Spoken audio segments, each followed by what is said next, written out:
Hey, my name is Sarah and welcome back to another episode of Talking Fast. Alongside me, just like every single week, is manager Jacob. We were just going down memory lane a little bit because if you're new to the pod or don't know the lore and our backstory, we were both RTA grads from the RTA School of Media here in Toronto at TMU. And we're actually presenting an award together next week. That's crazy. At their award show. Which the last thing I ever did for RTA was produce that award show. I produced the award show too. I also, my claim to fame, as long as the trophy is still the same, I don't know.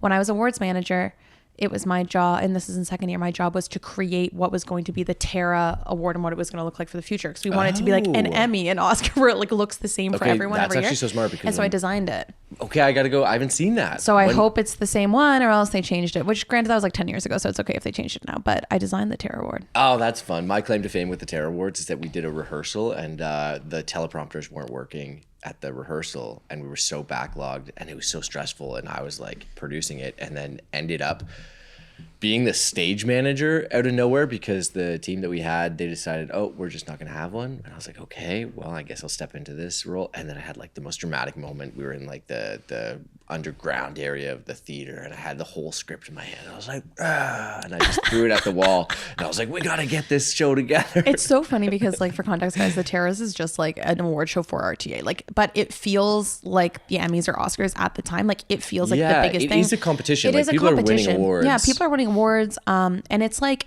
it's a way to like judge. There's no other way to judge each other against each other. So it's kind of the only way to do it. And it is exciting. It's also so rare that people dress up. You know, there are a lot of creative classy people or you're going out with these people on the weekends, but it's like a kind of a classy event. I'm looking forward to it. I'm so excited. Anyways, with that, sorry, we went down memory lane a little bit. What are you eating or drinking this week? Okay, I just had a throwback because I had a breakfast sandwich.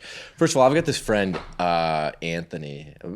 He's basically my brother. We grew up together. He's not going to hear this because he revealed to me in a group chat that he doesn't listen to the podcast? He has never listened to the podcast. How do you call him like a brother then? Canceled? Well, I know. He's canceled. So this is my one clip for Anthony. That he made some breakfast sandwiches on the weekend and he used Martin's potato rolls, which are the elite bun. Have you had one? Never heard of it. Have you ever had a Harry's charbroiled hamburger? Because I'm not like I don't go to Muskoka. No, those ones are here. Oh, sorry. Here. That's Weber's. Yeah. I've had Harry's once. That's the bun that they use? Yeah. And they're so good. Oh my God, they're so good. Anyway, it was just like a little fresh mozzarella, a little bacon, a little like scrambled egg mixture that was kind of like in a little omelet patty almost, a little chopped up jalapeno. I'm just distracted by the fact that you said this man's never listened to the podcast, so I don't know why you're giving him a shout out. I had to have this clip because I'm gonna take this clip, even if we don't post it, I'm gonna take this clip out. I'm gonna send it to him, and I say, "You are a dick." And you got a shout out.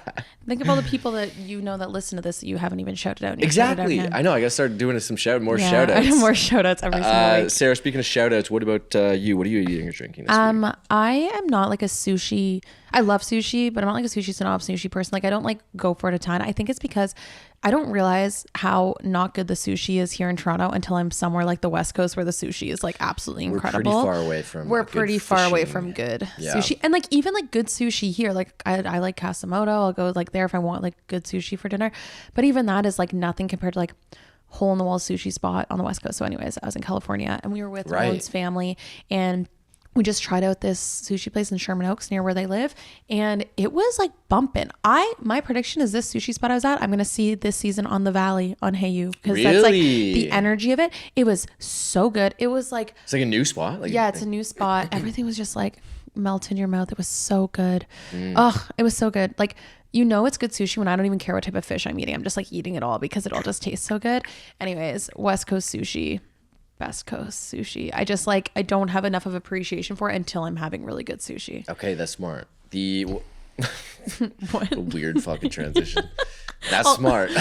Also, for those watching, we have coffees on the table because I'm coming off a red eye and then Jacob is just struggle city. I didn't get any sleep the night before. And then we're going to talk about it later, but I just had the longest travel day yesterday. And then Haley was supposed to be home. Yeah. And then her flight from Calgary got canceled. So I ended up having to pick her up at like around midnight last night. So I'm running on fumes That's why right we now. need coffees on the table today. Sarah, what are you watching or reading this week? I am all in on the season of Summer House. I've heard good things about this. Well, okay, so I'm like a new Summer House watcher. I only started watching last year, but then I like rewatched a bunch of seasons. But I really like it this season because I don't know, there's just like some like interesting dynamics going on. Also, like it's leading up to the Paige and Craig breakup, which I find very interesting to watch. But I just really, this is my petition and ask to get invited to one of the Summer House parties. I just want to go be a fly on the wall. They have these unreal parties in the Hamptons, and like people like normals get invited, like normal people get invited. Lexi's from Toronto. I don't know if she can get me in. A little Toronto connection, but I don't even need to talk to anyone. I just want to be a fly on the wall to watch how they're produced, because I heard a funny rumor that they can't play music at the parties because they can't have the mics pick up music, like royalty free music. So I've heard that they're actually kind of snooze fest, boring quiet. Because they're quiet. You would just have to grab a drink and kind of like walk by a couple of people and drop some like a little bit of tea or something. Yeah, I don't know. And well, kind of. And try to spew some drama in order to get on it. Yeah. So I would love to go to a Summer House party. That's my dream. Just the Hamptons in general is so fascinating to me. So I'm all in on Summer House, and I think I might go. I haven't watched from season 1. I've watched from like season like 6. So I might go all the way back and restart. You know what I thought? I thought it was, speaking of Summer House and the cottage, my cottage is gonna be like done this summer, and I feel like I want to make a TikTok series where like I'm just acting as if you're in a reality show. Well, I went to Muskoka one time last summer, and I was like, I'm leaving the big city to go to. I like reenacted Summer House. Essentially, you should. I'm gonna. And get like the little microphones that are like a puka shell necklace. One of those. Give them to everybody and film it. Put the cameras around. That would be so crash good. Zooms or something. What about you? What are you watching or reading? Okay, it's a very different vibe, but I thought. It's rare that I binge something, and I binged this Adolescence on Netflix. I've heard so many good things, but it kind of came out while I was away. So 4-episode limited series, essentially not ruining anything because it kicks off at the very like first 5 minutes, 10 minutes of the first episode. Kid has been accused of murder. I think he's 13, and then it's essentially following this story unfold over a few different days. Playing into the different characters, like the police involved, his family, him, the various other kids that are kind of within this story, and every single episode is a single shot, like from start to finish, which was just it made me it's captivating because they do it so well, and it's not like it's just a locked off, walk and talk the entire time. They're using drones. They're going from drone to handheld camera, and they're just like actually physically moving this camera all over the place. There's some really insane camera moves, which is cool. But then aside from the technical part of it, it kind of feels like a play then. Like you're watching this entire, each episode at least, unfold in real time, which gives you it's just like a totally different way to watch a TV series. And then B, I found myself thinking so much more about the performances that each of the actors were delivering, because it was so impressive, especially for the younger kids in the show. To be there's some really emotional scenes in it, conveying such crazy emotion in what is essentially a single take. And I'm sure that they did it a few times to make sure they nailed it. But that's the art of it. And I heard that the lead kid's his first acting gig. Yeah, I didn't know that, but I've never seen him in anything, and he did an amazing job. Like one audition, it was his first acting gig. There's one episode, I don't want to spoil anything, but there's one episode, I think it's the third episode takes place kind of entirely in one building at least. And that I think is my favorite episode, and his performance in that is incredible. I would definitely recommend checking it out. We'll have to watch. Yeah. What are you listening to this week? Speaking of what I was watching, and Sarah, you know exactly what this is: the Ballad of Ambrose and Gunnell, which is the marching band tune from the finale of Severance. You finished it. I finished it. Yeah. Oh my God! When this song came on, I've been playing because they released the soundtrack. I think on this last Friday for the entire season 2 of Severance. Oh, I didn't know they did that. Okay, good. I've been listening to that. The marching band. When that scene happens, I was like, this is the best thing I've seen. Oh my God, we haven't talked about it yet. A decade. Were you happy, felt satisfied with the finale? Yes. Okay, yeah, but I still have enough questions where I'm like... The new season will still leave you wanting more. Yeah, and I don't know exactly where they're going to take it. And it was like, there were certain things in the finale that were satisfying, and then certain things in the finale that were just like, you gotta be kidding Yeah, me. why did you not put a bow on that? Yeah. Every time I saw a marching band while I was at Disney, like I kept being like, "Where's Mr. Milchick?" Like literally every single time. Did you like the finale? You liked Yeah, I liked it. I felt the same way. I think there's enough. It kind of ended how I thought it was going to end. There's enough questions for a new season that's going to be captivating. Enough things that still aren't answered, but I still felt like it was satisfying. Yeah, I just hope we don't have to wait that. They've long. confirmed we won't have to wait 3 years. But it'll be at least a year, if not maybe 2, though, is the issue. Well, the other thing to tide us over, and it hasn't been released yet as of this recording, you know, I think it's a duo, Odessa, the two, like the music producers, Odessa, they do like electronic music. I've seen them at like various EDM festivals and music festivals. They're great. They're doing a collab album with, I forget his name, Timothy something, the composer of Severance, to remix a bunch of That's the songs. incredible. They're releasing it this coming week. So by the time this episode is out, That'll be what you're listening to next week. And I think the album is called like, it's really lo-fi EDM mixed in with like the Severance classic music. And I think the album's called something like, music to refine to or something like that. So it's the perfect, like, you know, do you spend the next 2.5 years listening to that while we wait emails and stuff. Exactly. What about you? What are you listening to? I'm fully back into immersive reading. So I'm listening to audiobooks while reading because I discovered it's the best hack on an airplane. Because on an airplane, I really get pulled out of reading because like there's so many sounds. But when you're immersive reading, you're listening to the audiobook at the same time as reading the text on the page. Yeah. So I found that that's the best place to do immersive reading for me, because then I don't hear I have noise canceling headphones and I can't hear the sounds outside, but then, or like the engine or any of that stuff, the baby crying, but then I can really lock into my book. So I did that on both my flights before I fell asleep. Do you find yourself reading faster? 100%. I read faster, and I have to put the audiobook speed to like 1.8, like almost double speed. Yeah, because I am a fast reader naturally anyways. So the biggest complaint I hear about immersive reading is that the people are reading it too slow, but it's like you can change the speed on Spotify. Okay, that's smart. Okay, I have to do that, although I'm going to slow down. I'm a pretty slow reader. But I think it helps though, because it's like, if you're a slow reader, I think it would help you become a faster reader. It 100% would. Because it's like your brain is just focusing on one thing, even though it's using 2 senses. Yeah. So. Yeah. I like that for the airplane too, because then you're blocking out. You're kind of locked in. It kind of feels like you're watching a TV show. Is the best way to describe it. I don't know if I'd go that far. But yeah, it does. If you're someone that reads and you see the picture in your brain, then yes, it does. Because you're also hearing it at the same time. Yes. Okay, interesting. You don't read enough fiction though to know whether that's happening. Like nonfiction, that's not how it works. I guess, yeah. I'm like picturing spreadsheets. Yeah, of, or like, you're picturing like Michelle Obama sitting in a chair reading to you. Like, oh, no. That's a good point. That's a good point. Like, you don't read enough fiction to be able to know whether you do or not. Okay, I'll give that a try. You're a creative person. Sarah, what's something you did this week? I went to Disneyland. Kind of teased it over the last couple of answers. Yeah, I went to Disneyland, West Coast. It was great. I had a great time. You were there with Disney Canada. I was there with Disney Canada. They invited me. We thought the email was fake when they sent it. It was very exciting. And I made new friends, and I was up at like 5:30 every morning because we got to go early access into the parks. Oh, but like, it was fine.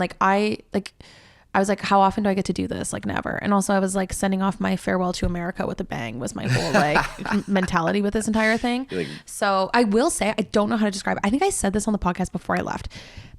It didn't feel like, even though Disney is like so American, I get it, but it didn't feel like I was in America. Like Disney if you're feels contained to the park kind of like time, literally Disney feels like its own little subset of the world. And I felt like I was in a bubble for like 5 days. It was crazy. And so I understand why people like with trauma go to Disney all the time and are like, I'm going to go to my happy place. It truly is built to feel like total isolation. Escapism. 100% total escapism. And I bought in, total escapism, bought in. I was taking photos with Mickey and Minnie. I was like full Disney adult. That's what you want with 100%. With watching any Disney movie, for example. It's exactly. If you want to suspend your disbelief and believe that these worlds exist. Exactly. And I really, it was cool because California Adventure by far was like our favorite park because there's 2 parks. Went on the roller coasters and everything. We did literally every single ride. Which one is California? Like, it's what's like there? Disney, that has like all like the Pixar Pier, the Incredicoaster, all the newer rides, the Avengers Campus is there, all that stuff. I also just like gush over the little kids like meeting characters and they get so excited. It was so cute. But Disney Canada like did some cool stuff for us. We got to like have cool shows. I also am a sucker for a show, like the Disney shows, like where they play the classic music and stuff. Anyways, I just like, we were sitting there being like, how often do we get to go as full grown adults and just like run around Disneyland? This is probably gonna be like the last time. It's like everyone else was there with kids. And so I'm like, we were really just taking in getting to like be the kids and like lean into it. And it was really fun. And I had a great time. And I still can't believe I was invited. Oh, what was the biggest highlight? Oh, whoa. What was the biggest highlight? I don't know. I just like was able to do literally everything that I wanted to do. Also just like at California Adventure, the lands, like Cars Land feels like you're in the freaking movie. It's crazy. And the food was really good too. That was another pro. I would go to Cars Land and I would just sit. Can you sit down with Lightning McQueen and just be like, I saw buddy, Lightning McQueen. we've got to talk about your attitude. Yeah. And then like you could sit at Flo's Diner, like at the diner and stuff like that. It was just so cool. Like it's just so immersive and they're like only expanding and making it bigger. I just like, how fun would it be to be one of the like designers there? it would be so cool. It would be so much fun. Like all the little details from like movies that you can pull. And then like we made a list after. I was like, okay, here's all the movies we need to watch now. Yeah.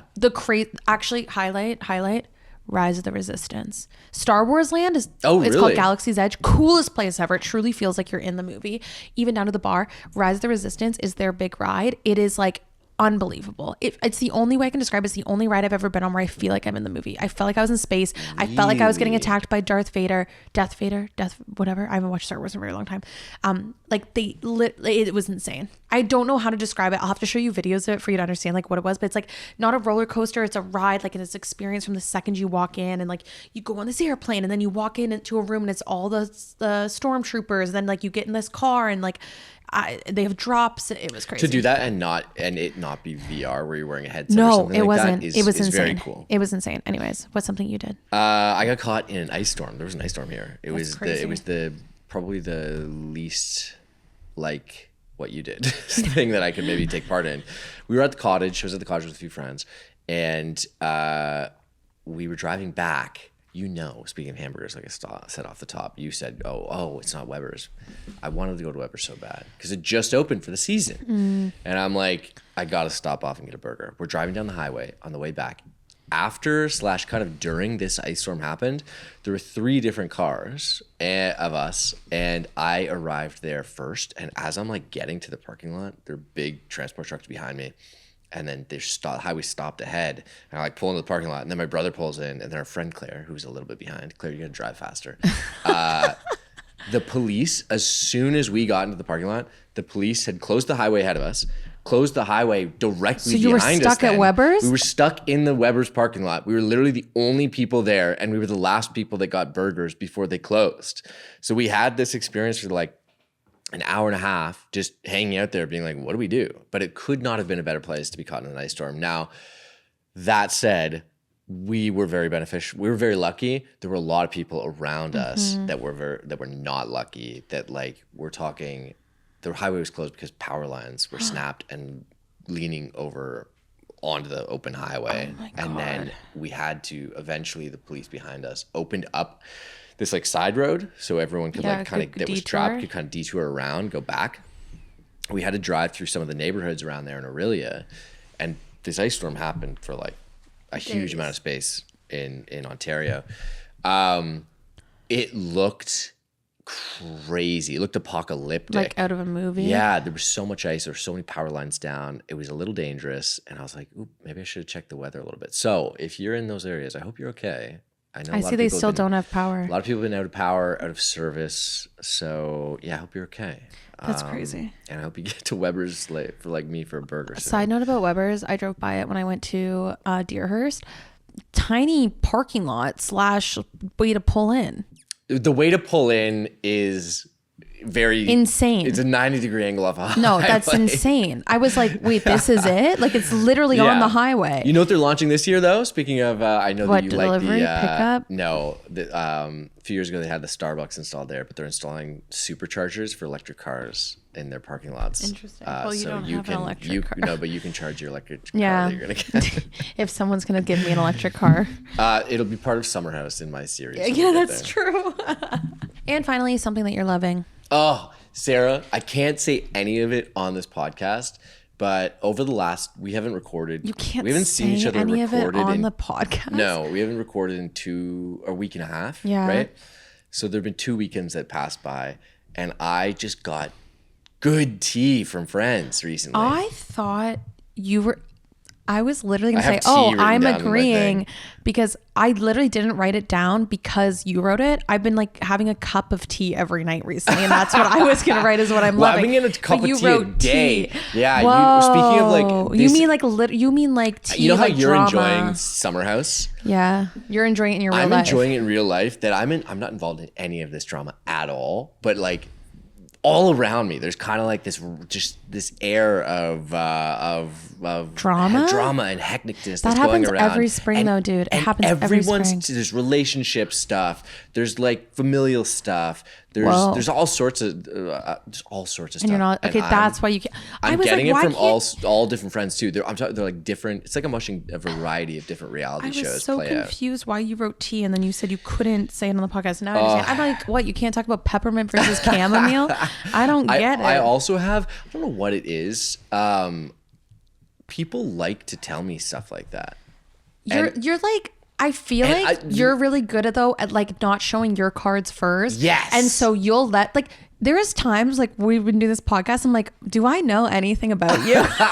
Now I do, obviously, years later. But like there'll be things you'll say. I'm like, wait, what? I think you're really good at letting people say things first, and then like you'll like talk to them so they think they're getting to know things about you or that you're giving up information, but you're not actually. You're just letting them give it up. Oh, I should go back to therapy about this. No, I don't think it's a bad thing. I just think you're really good at it. Yeah, but the other thing that I'm also really good at, it's too bad there's a public podcast that we have because otherwise I'd be telling you everything because I spread that shit around. I just tell people all the time. Like I'm excited I haven't seen Haley in a little bit because she's in Calgary. So but like I gotta tell her some of this tea. Yeah, that's true. It is fun when you have someone that you can tell all of it to and just like spill when you finally have that opportunity. Yeah, well, that's the good thing because if you're not connected directly to someone that the story's no about, risk. It's just like it's Look, I kind of have a general rule of thumb though that if you're telling somebody something that's out of your like direct circle, that's you can't get mad if it fair. Gets passed on, and you always have to assume, like when someone tells me something,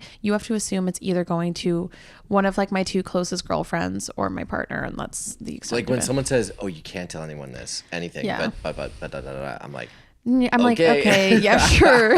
I'm like, you're saying it because you want someone else to talk about it. That's what I think. I agree. Yeah. Unless like it's like your best friend, they're like Bible, like a bad traumatic thing.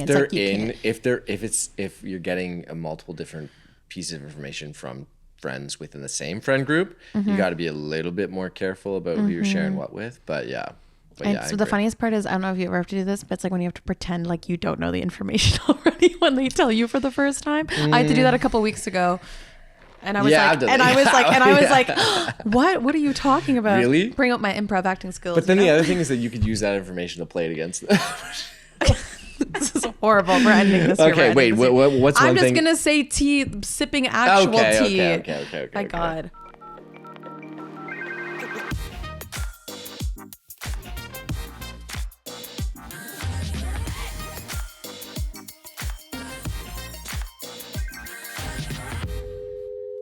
Our next guest, Hilary Henderson, is a Toronto-based comedian, content creator, and host of Overstimulated.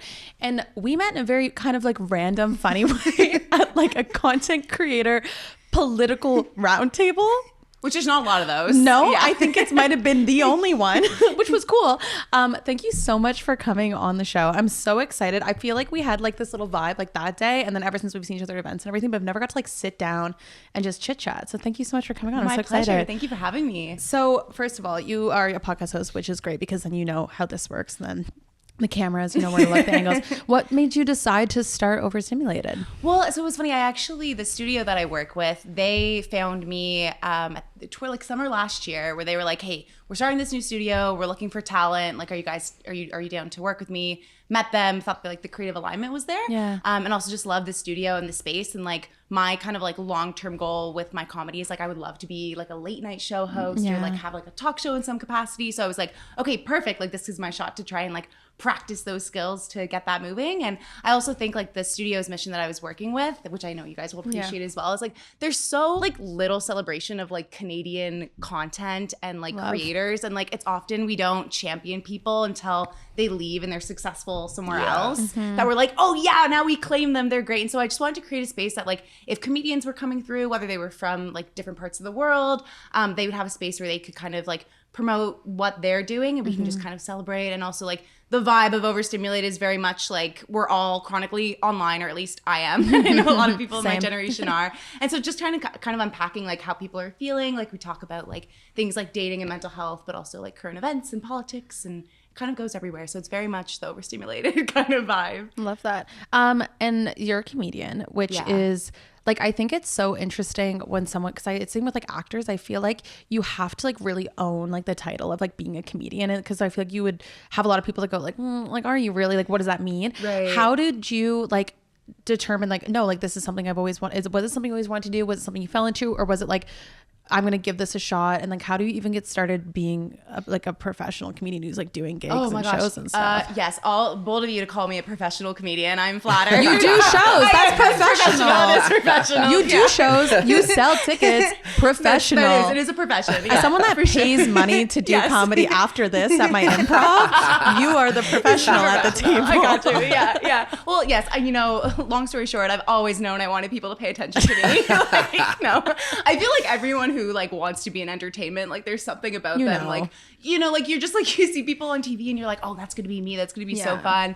And I grew up actually, like my parents were like very Christian, and so the only time we were allowed to like be in a play or something was at church. And so nativity scene. Yeah, my debut role as wise men number 2 really left them speechless. I was Mary one time, and my sisters were like the donkeys, and I had to ride on their back. Well, okay, I was gonna say a nativity play is I feel like that's such an early entertainment Totally. like trauma it can story. skew comedic in a certain of course way. it can. I've been to a few nativity plays that have had some good laughs. Totally. I mean, like, 2 refugees, 1 very pregnant, like, hilarious story. So much gold. There's a punchline there. More There's so a on the, punchline. What is it? Yeah. 3 wise men, and none of them could find the clitoris. That's so funny. But so when was the moment though that you were like, oh, I'm going to pursue comedy though? Yeah. So the church where I got my first role, and then I did a lot of like community theater, acting plays, like all throughout high school. Was always like a class clown, like especially in elementary school. Like I'd be like, Mr. Williams, I appreciate it's math class, but like the girls want to hear another 5 minutes from me. Like, I can't be silenced right now. No flashing light yet, please. Yeah, literally. But like stand up, and I did a lot of like improv. I was on like a competitive improv team in high school, which is like quite possibly the nerdiest I did that thing. too. Yeah, you could get it. Yeah, it was not great for my social life. No, the reason I did not date in high school. Yeah, between that and being on the drum line, nobody really wanted what I had to offer. They were like, I'm good. But yeah, so then when I like studied in university, like my undergrad is in international development, and then I also have a master's in public policy, which is like not funny topics at all. That's kind of like, the complete opposite almost. Yeah, not related, but like I think I kind of got to the end of high school, and like most students was like, okay, I need to have something that's like a job, like a grown-up job. Yeah, right. And like I was always really good at like writing and public speaking, and I loved any sort of like history or like world events type class. So I was like, okay, I'll study that because job prospects seem better in that area than like being an entertainer. And then when I got to like kind of the point of starting my career, that was also just at the beginning of the pandemic. Like I think like I'm 27 now, and so I think I got 1 year of like normal work experience under my belt, and then it was like, okay, take your computer monitor home, see you in a couple weeks. And then I never went back to that job again, kind of thing is how it ended up playing out. But I found myself just feeling like very just like unfulfilled, like especially if you've been so driven in one area of your life, like getting a certain career, which I was at the time. And I got it, and then I was like, oh, like, is this it? Like I kind of like, I think a lot of growing up is like going back to the things you really loved to do as a kid. And so for me it was comedy, but I never thought it would be stand up until I guess it was like a few months before the pandemic. I was in a car accident, like pretty minor, but I still was like concussed. And anyone who has a concussion knows that like you can't watch screens or like you can't read, like, but I was like, so like, again, I have a podcast called Overstimulated. Like I enjoy a lot of external stimulation. So I was so bored. And so I like, of course I listened to some audiobooks, but I was living with my boyfriend at the time, and he was like, oh, well, I'm going to watch TV, whatever. And then I was like, well, I can't watch it. Like, that's not fair, whatever. So we started watching stand up because You could just listen to it. unless the Yeah. comedian's doing something super physical, like you don't really need to be able to watch the performance to like get it. And so when we were doing it, I think it was like a mix of like me having this background and like interest in like performance and comedy, and then just like being exposed through Netflix, basically, like that art form. I was like, there's something in my brain where I was like, I could do that. Like that would be so cool. I would love to try it. And then I took a course with the Second City in stand-up, and that was awesome. Loved it. And so then from there, I just kind of like started doing open mics, and then, you know, growing a brand online at the same time, I think is really important, especially in a relatively small city like Toronto. And I mean that on like a global scale, of course. But yeah, it was like the first time, I mean, I can get into like the first time I ever did stand up at an open mic, I was actually on a Tinder date. Like, Actually? That is bold. yeah. Where was it? Did you go to like Yuck Yucks or what? No, it was at a club that no longer exists, but it was on like Dundas West. It was maybe like a 20-person club. Wait, did you know going into it that this was going to happen on the date? Or did you just like, 100%. okay, Oh, you like did. you It's staged better than it. just like sitting down Jacob, and then that was putting the your... only reason I agreed to the date. Okay. She's like, this is the bit. Yeah, This exactly. is the bit. Yeah. I found a guy on Tinder who was a DJ. So obviously my 23-year-old self was like, husband, okay, Yeah. it's done. This is it. Comedian DJ, match made in heaven. Exactly. I'm like, this man will protect me. He'll provide for me. It's gonna be great. Stability. Yeah, for sure. No, like I don't think. I mean, yeah, shout out if you're watching this, but I don't think we got past like maybe 3 dates. But like he had said like, oh, I used to do, I think he through his like other nightlife work like knew a lot of comedians. It was like, oh, like let me message around, like I'll find us like an open mic. And I was like, perfect, because that was like the one thing I like didn't know. Like I was you're like, not in those spaces, yeah, like you there, don't know. you know, there's some Facebook groups but it's kind of like you have to know someone And like what's legit versus what's like exactly sketchy. Totally. And I mean like still even now like some shows, some open mics are like very legit and you can get great feedback from. Some are very you know for certain community members would not feel safe. Yeah, like, for exactly. sure. But yeah, he found this spot that we ended up going to, and I think the host of the open mic, like I think I was like, oh, that's my Tinder. Like I was very much in like a I don't give a fuck kind of like I love era. that. And I also was like, I don't even know if I like this guy yet at all, because Yeah. like we literally, I think we met up for like a beer once, and then I guess it was like our second date that we did the stand-up show. He was not funny at all. You know, it happens. I got some pops, and Wait, I did was he like, also do stand-up? yeah, he did. Oh, he tried, but you know. Did you work out any material in like a talking stage beforehand? You No, know, like, no. I you was had like no idea what purely they're... like taking it serious. Like he was Okay, trying to yeah. talk to me like before, like we were trying to like chang before, and I'm like, no, like I'm going over things. Like because also before I even did the class I did at Second City in stand up, I was like, oh well, if I like I've just always been like not type A by any means, but like very nerdy and whenever I'm like interested in. And so like I got like 3 different books from the library on how to do stand up. I had like put my like money and time into this class, and so I was like, this Tinder man is not gonna fuck up my first Oh my god. That's it sounds like a good vibe check for a first date. I know like not everyone would probably be on board with doing that, but in terms of like feeling out if someone has the same sense of humor or if they're bold enough to actually go through with it is probably a good vibe check if the relationship is going to work Damn, now out. you're making me regret. That was the one that got away. I miss you, damn it. DJ stand-up comedian. Yeah, wannabe. exactly. So are you purely stand-up now, or do you do any improv still? I don't do any improv anymore. I mean, well, one aspect that I like incorporate improv into my comedy is at my monthly comedy show that's in Toronto for now, but it is going across the country this summer. Oh, that's exciting. Stay tuned for that. But we have an interactive like crowd work component in it. Oh, that's so awesome. my co-host Michelle Forrester, another fantastic funny woman in Toronto, will get little like feedback cards from the audience that say things like, you know, I think one of the last ones was like, name a time a dude was weird to you. Interpret dude however you wish. And like people fill it out on the way in, and then that all goes into like a little bucket where we pull it out, and then we're like asking questions, and it's like kind of therapy, kind of like us just roasting whatever the situation is. And so there's definitely like an improv-y aspect there, but I didn't go full hard into the improv route because I think I just liked being able to like control like the scene myself, and I was like, I know what's gonna be funny because like I've done it before, and like I don't know, I think watching bad stand up is like bad, but like watching bad improv is like painful. Like it is like I don't know, like I just can't describe it. Like, and after just like, you know, competing at like the high school level and all these things, like I was like, I don't want to share, like I just want to be like It's selfish. so funny because like my favorite part of improv is when a scene is tanking and I go in and save it. Right. That's like No, that's that's like the great. thing that's Yeah. like my favorite part about it. But it's so funny. Like the control thing is like so true though. It's like literally the reason I do it is to learn how to not have control of something. Right. Like where like when you picture a scene is gonna go, then it's like, just kidding, it's gonna go the complete opposite way, you know? Because like you can like set it it up completely and be like, oh, like they're totally gonna understand exactly what I'm trying to do, and they go, we're in an army bunker, and you go, what? Yeah, like right. we were gonna be at the mall. Like it's like so funny. That's true. With stand up, you can like completely control, and also like how much do you then like? I know so much of stand up is like leaning into your personal life and like dating stories or this or that. Like, are you constantly just like putting notes in your phone on like things that happen in your day-to-day life? Are you using a lot of your like how does it work? Pretty much. Like sometimes it's like experiences or things that have happened, or sometimes I usually go by like patterns. So if it's like I'm having like coffee with a girlfriend who like says this, and then I'm thinking, oh, well, I felt that. And then I hear some other people on the bus talking about something. I'm like, oh, okay, well, this is a shared whatever. Yeah. Like sometimes it starts with a theme. Sometimes it's like me in the middle of like a hang being like, so sorry. And I go in the corner with like my voice notes and being like, wet hot dogs or something that's going to be like useful to me later. But sometimes it'll also be like based on like whatever I'm reading or consuming media wise. And then that'll, spread into something.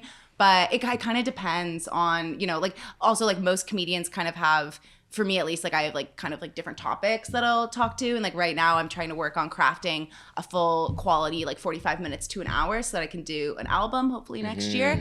Right now I've got like, I probably have about that much material, but maybe only half of it is like, I feel really confident about it. And so I'm always looking for like not only new like topics, but like if there's something else that's related to something I'm already talking about that I get another idea or perspective on. How much do you then like in your previous experience and like what you went to school for and everything, and then like going through that, and then we were talking about how we met on a political panel. Right. Hilarious. Yeah. But then like also with like leaning into like politics and like how much of like that also influences like the way that you do your comedy. Because I mean, like you do like it's so funny because also even in your content, like you do such a mix of like obviously a comedic take on it, but you actually do provide like literal like political news to people as well. So how much of that like influences what you're doing as well? I mean, it's funny because I think like the more political pieces I only really started niching into, at least on TikTok, in the last like 6 months, just because quite frankly I didn't think people would be interested in it. But it was the day.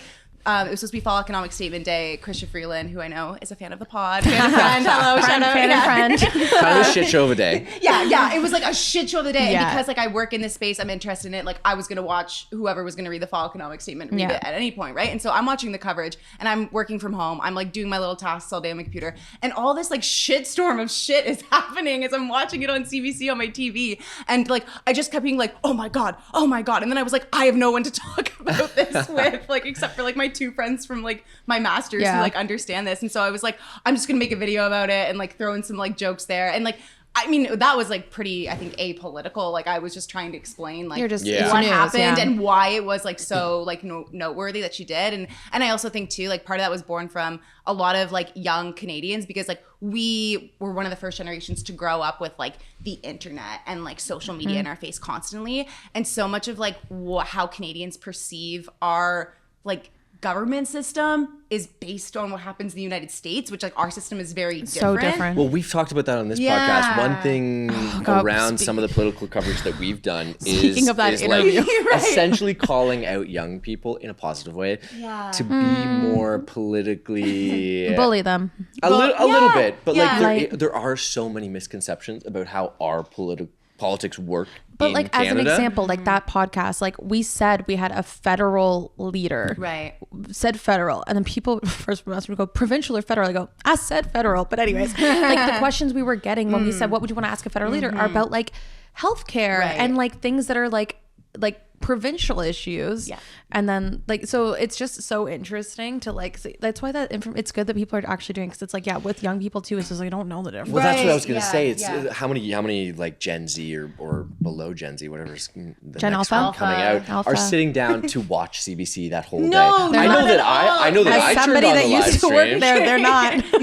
I turned on the live stream and I was like, okay, this is interesting to me, but like most younger people are going to be scrolling on TikTok looking for a voice that they can probably connect with and explain it in a way probably like you do, that is engaging, funny, but also a little informative. Exactly. Totally. Well, and I like one of like the series that I have that Sarah's referring to is literally called Canadian Politics for Hotties. Like what could be a more silly like title for that? It's the best, but it tries to, I approach it from the viewpoint of like this person literally fell asleep through all of grade 10 civics and knows nothing. And so like I still think someone who like is maybe watching full news coverage on it, like and like they can still understand the inside baseball part of it, but they can still be entertained through the way I'm explaining it. But I'm trying to, I did a video a couple weeks ago where I'm comparing like the Canada-US trade relationship to the on and off again of like Selena and Justin in the 2010s. You know what I mean? And like that's something where it's like people could be like, oh, I get it in a succinct way. A couple weeks ago, I did try to share like more like about the election and shared like which party I will not be supporting, and that got taken down for violent extremism.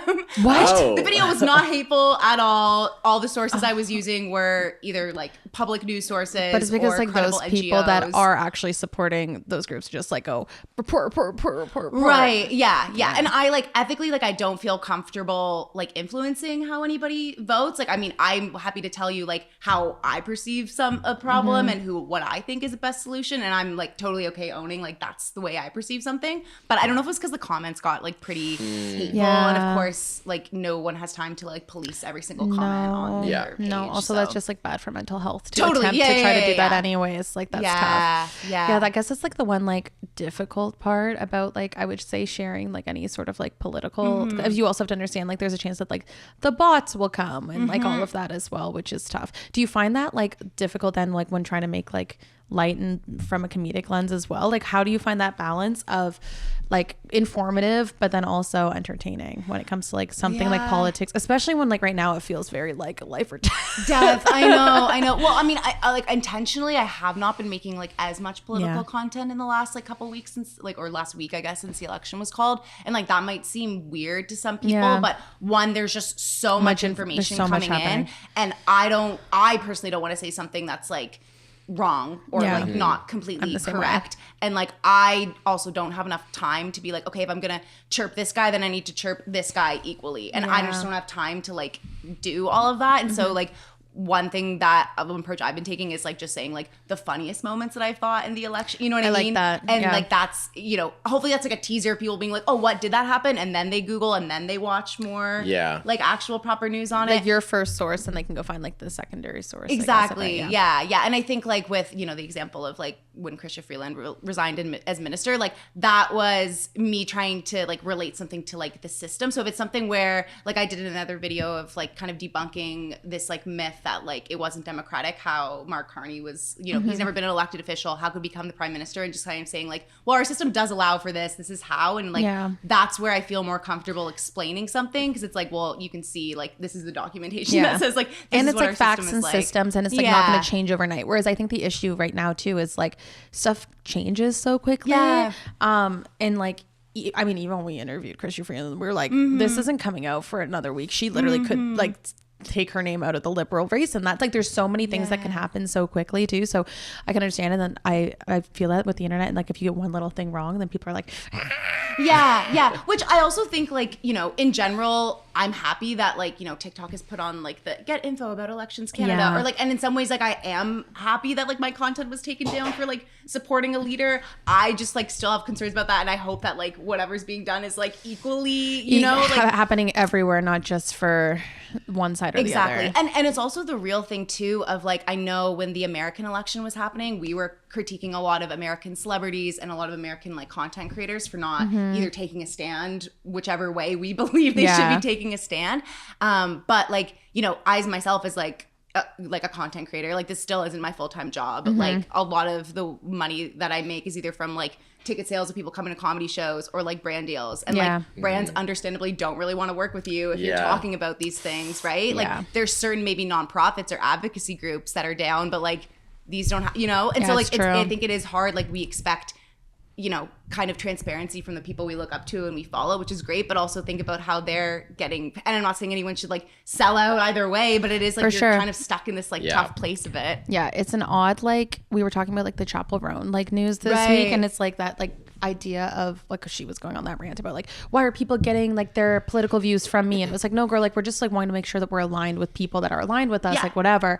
But it's always been an odd space to be like I don't know, like even when we had Chrystia Freeland on, we're like, we're not a political podcast, but we're bringing her on because it's like at the core, it's interesting to have someone that was the former deputy prime minister on a show. Like Did you guys get a lot of hate for that? No, episode? Actually. Well, no. We got a lot of questions being like, well, would you have Pierre Poilievre on if he asked come on? I go, if Pierre said I want to come on Talking Fast, Are you kidding me? Absolutely. Give it to me. Yeah. I'm gonna bring out every single little slogan that guy has ever made and bring it on. Yeah, like, you know what I mean? Like, like we'll do it, but it's just like they're not coming to act. Yeah, granted, she reached out to us as well. That's like amazing. we're chasing that one. And I know, like you did, like you interviewed Karina Gold. Yes, like how, like, did you ever have a minute of like, oh, should I be having a politician on, like that's running, or like what was that like? No, for you? I never like thought like, oh, I shouldn't have her on. I was like, I woke up that day like buzzing more than I buzzed in like the last few days, because I was like, oh my gosh, what a cool opportunity to like not only get to sit down with somebody who like, you know, does have a lot of power and influence. Exactly. But also like being able to get to combine like kind of my policy brain and like the comedy piece in like a live like setting like that was like just so cool. And I mean, I think like if you go and listen to that episode, I think it's like I'm obviously not like shitting on her, because that would be a very uncomfortable hour. Like I'm not an investigative journalist by any means. We said like, too. Yeah. It was tough because like we're a pretty light podcast, and it's like, okay, well, we can hit you with the first question. We can also push you with a couple of follow-ups, but like we're not trained in political interviews and you're where also you're not gonna so knowledgeable in this space where you're like, well, actually, you did this in 2015, especially with whatever. only a week to kind of prepare for it. It's like, Also, and like, how do much we it want to happens. be those people anyways? Like, I have no interest in like. Granted, there is a balance because we have to be responsible. You can't just go and give someone a platform to like kind of peddle what they need to or they want to get out there. But you know, you do your best at the end of the day. Totally, yeah. Well, and I mean, like my interview with Karina too. Like because I'm a comedian, I was like, we need to like anytime I'm covering like any sort of topic in like a podcast episode, it's like sure we might be talking about like tough big issues, but like at the end of the day, if like I'm not making it funny, like that's my job. You're relating it, but you're relating it back to what you do. You ask her, "Hey, Karina, could you break out your voice notes and give us what inspiration you have for different policy?" No, for sure. Yeah. Well, no, I literally asked her like, "Do people like fart in cabinet meetings?" You know what I mean? Like these are the things people want to know. Surely, I love that. But it is fun. But it is interesting. Like in general, I think like especially the comedians like space within like politics and world issues, if you want to say it that way. I feel like it's a big part of it. Like it's a big space. It is. Well, and I think it's interesting because if you think of like historically, like especially like in Canada, how like comedians have approached the political discourse, it's very been much as like outsiders, and we're like purposely being satirical. So if you think of like This Hour's 22 Minutes, you're like, yes, they do have like Justin Trudeau on. Yes, they do have like big politicians on, but they're like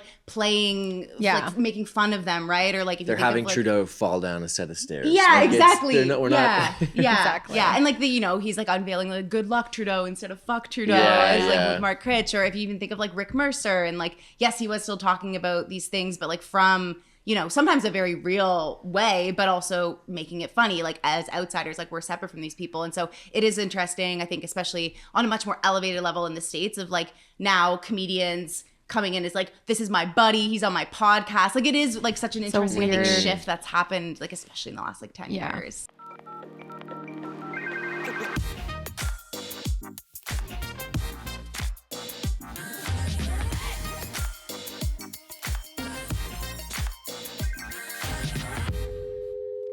Switching gears a little bit, I'm just so fascinated about like stand up and stuff. I had one stand up performance in my life. Okay, do you wait, even know this? No, I didn't know that. No. Do you know this, Jacob? Recently? No. Picture this. It's Terry Fox Public School in Coburg, Ontario. It is the 4th grade talent show.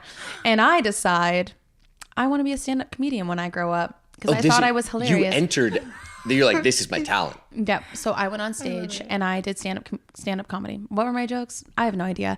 And nobody. Did you have fun? No, nobody was laughing. So nobody was laughing at them. No one was laughing at my jokes, and everyone's just like staring there quietly. And my brain goes, Sarah, no one's laughing at your jokes, so just make them laugh at you. So then I started impersonating a Canadian goose. Oh. And like honking What on animal? stage. I don't know what a Canadian. What do you mean? Canadian goose. Literally started doing that on stage, and then people started laughing, and I was like, "This is great!" Now they're laughing at me, and that was the start and end of my stand-up career. Okay, you were a comedian then. You saw what you prepared wasn't working. You decided to pivot.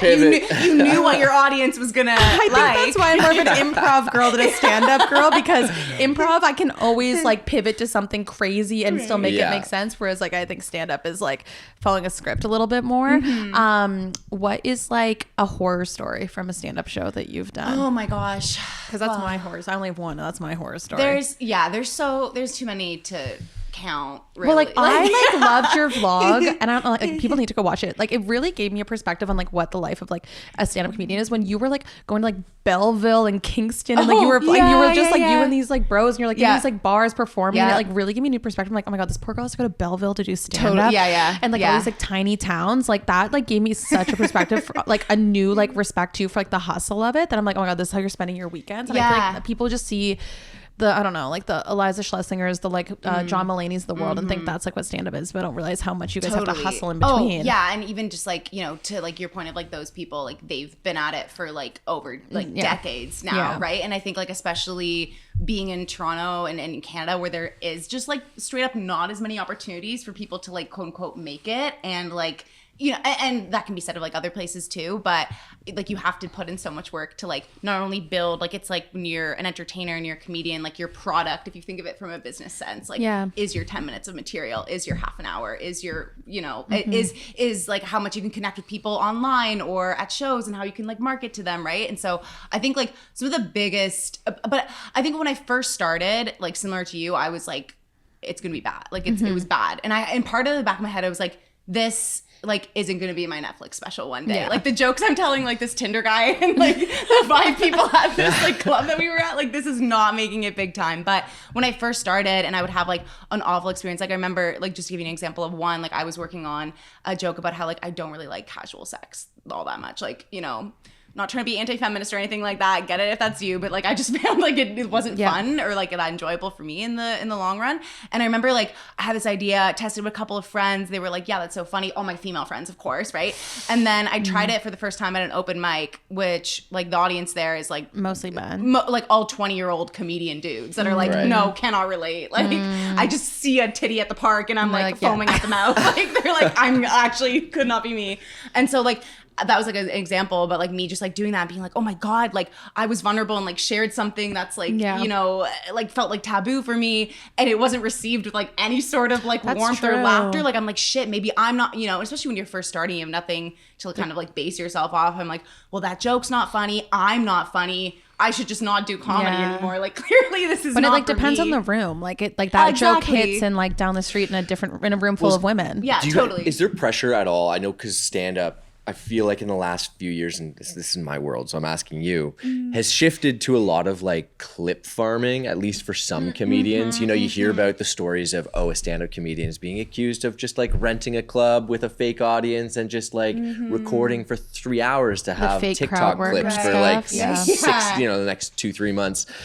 Do you feel any pressure to, I guess, in a room where there might be a couple hundred people, produce content for that online audience that might grow your larger fan base, or maybe sell more tickets in a different city versus, you know, just purely entertain that room on that night? How does that balance out? I mean, to be honest, I think like some comedians approach it like you either take 2 paths. One, like people will be like, well, I'm gonna film everything, even if it's like not even that funny, but it's like, you know, a funny crowd work moment, whatever it is, like that's going out. Like I'm gonna always be pushing content out like that, which is like, I think a great approach. Another approach people will take, which is I think I fall more into that category, is like people don't see that like it takes like for say my like 15 minutes of material, it's taken me years to craft it exactly the way that I want to. And so like if there's a funny crowd work moment, I think in some ways that feels easier to post because I'm like, I'm not gonna be able to replicate that again. Especially if something about topical, like if something topical, like people had so many jokes, like I had so many like things I was posting like when Trudeau was resigning. Yeah. Now nobody like who, what, we're not, I'm not watching that anymore, right? But if it's like, if I go through and I like, it's like burning your material. If I post all my 15 minutes, well then it can be hard. Like, why am I going to come see you? What's the incentive to come and buy the exactly. tickets? That's so true. I think in some ways it's easier to like post like those kind of clips, but I think like in general stand-up has had more of a moment, like even to my like experience of like first finding it through like Netflix specials, like that wasn't a thing that we really had access to as a kid. And like comedians that I've opened for that are from the States, like they talk about like Comedy Central, and like they've had a lot of like, they grew up with like so much more programming where you could kind of see where you could fit with that. Like Canadians have, we didn't really, I can't really think of anyone that we've had for like, not like for like our not for our generation. I don't think like there wouldn't have been like really like a clear pathway to like see how you could actually do anything. Yeah, exactly. And so I think like that's what maybe why I came into it is. But what I'm saying is I think it's good that like there's just more of an interest in stand-up in general. I think that's also meant that like, you know, there's some like not great voices that have like come forward. Yeah. And, like, Name names. No. We can talk about like cancel culture and that all in like the comedy space if you want to. But I like what I would say to your point, Sarah, of like, you know, even you knew in that moment of like doing your Canadian Fourth grade, like, baby. yeah, like, you know, if you did that in front of like a whole bunch of old people at a nursing home, maybe they would have been like, what is she doing? Yeah. But But like the 10-year-olds ate that shit up. They found it hilarious. Right. They're And like, so, like, she's acting like a goose. Haha. Do you think the crowd work popularity on social media kind of hurts audiences? I've been to shows where like people think, oh, all stand-up should be crowd work. I should maybe interesting. heckle. I Yeah, should say yeah. something. I want to get in this clip of this comedian that's known for posting crowd work stuff. Yeah. I've noticed, I don't know if it's like enough. Maybe I'm just thinking about it more often, but I've noticed that a little bit. I think so. I've definitely been in rooms where it's like somebody's like, hey, like I've done shows where somebody's sitting in the front row with a shirt that says roast me. Like they're Right. like we talk about people asking for it because of what they're wearing, literally asking for it. Like, okay. And so like, you know, but it's like, well, you didn't like, you're in a room with 200 other people that came to see this comedian. Like, if you wanted a private roasting, like, sorry, you should pay for that. You know what I mean? Like people do hire comedians and entertainers to be at like birthdays and like events and like that type of thing. Right. And so like, there's some ways that you can do it and like kind of like address it. But I think at the end of the day, it's like, you want to make sure like the most people at your audience have a good time. And I think like not all comedians, it depends on like their flavor, but like sometimes crowd work can be really fun and playful and like be used as this like almost community building thing. Sometimes it can be really mean and horrible and like ruin someone's like fucking night basically, right? I also just like the best crowd work I feel like just comes out naturally when it's like exactly unintentional, and the people that like try to force the heckling and stuff, it always ends up being the worst stuff. Or like they just like look stupid. It's so frustrating.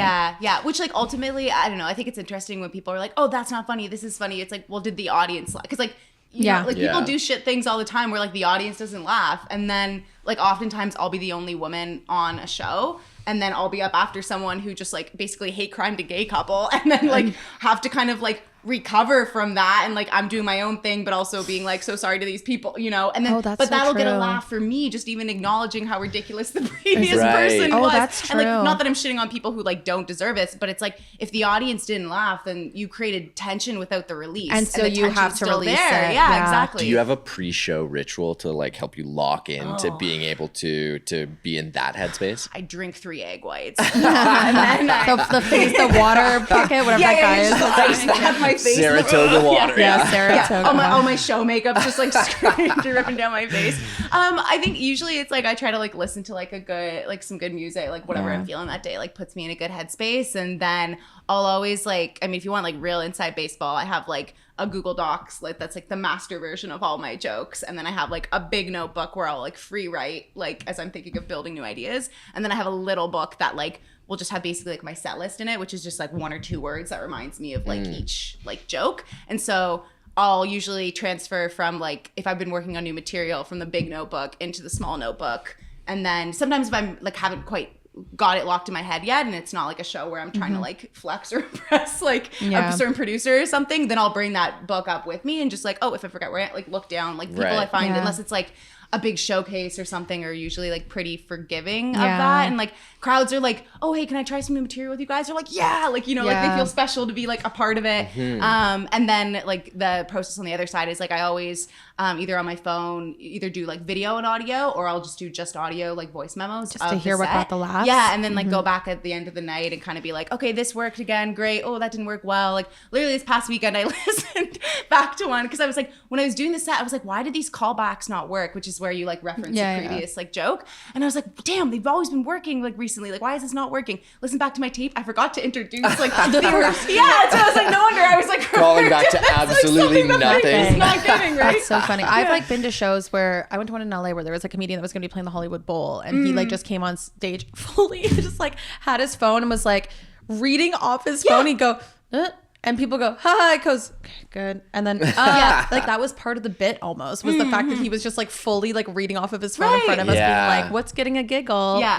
Does it ever though, like the balance Jacob was talking to earlier about like performing for your audience that is in front of you versus performing for like a phone, does it ever like get distracting or like change the way you're performing? Or are you like, no, I'm performing for the people that are like paying and bums in the seats? And then, because I do feel like sometimes with that crowd work, it feels like you're performing for the phone and not the people sitting there watching. Yeah, I think it definitely can feel that way. And I feel like if you're watching a clip and the audience isn't laughing, it's like far less enjoyable to watch. Of course. I think my approach is like, I have the camera rolling. If I can get something cool from this, that's Amazing. great. But that's like my first priority is like making sure these people in the room. Because also when you think of like different people who have like a different level of investment into you, like someone who follows me on TikTok, which like thank you so much if you do, but like that's a much lower level of investment in me than if someone's like got on the subway, paid $20 physically in person, taking their time, like yeah, and like money. I want that person in the seat to have a good time, and I want them to come back next month and bring like 5 more friends, or I want them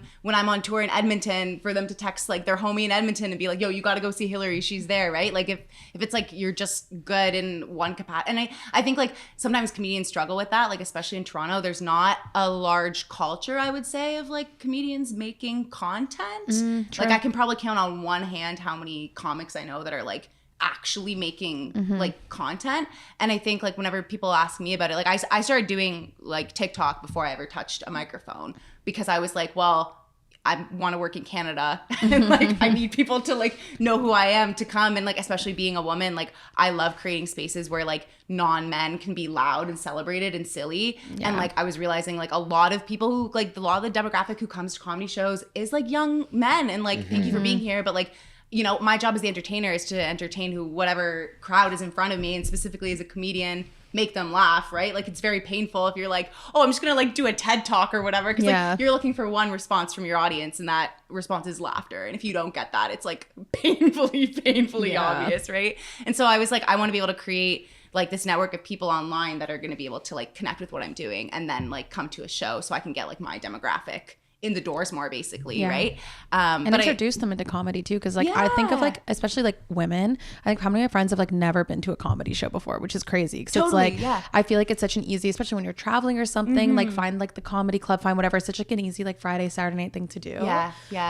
And that's like, I think like we don't do, again, to the point earlier of like trying to create like more Canadian centered like content. I'm wondering if like what's happening politically is going to mean that like Buy Canadian is going to translate into entertainment. I think it will. Yeah, why not? I hope so. You teased it a little bit. But touring, is that is that announced? Is that something that you have? The dates aren't confirmed yet. Follow me on Instagram and TikTok to get the confirmation of that. But it will be kind of based around my monthly show, Pink Chicken Comedy. Got into the Edmonton Fringe Festival in the second week of August.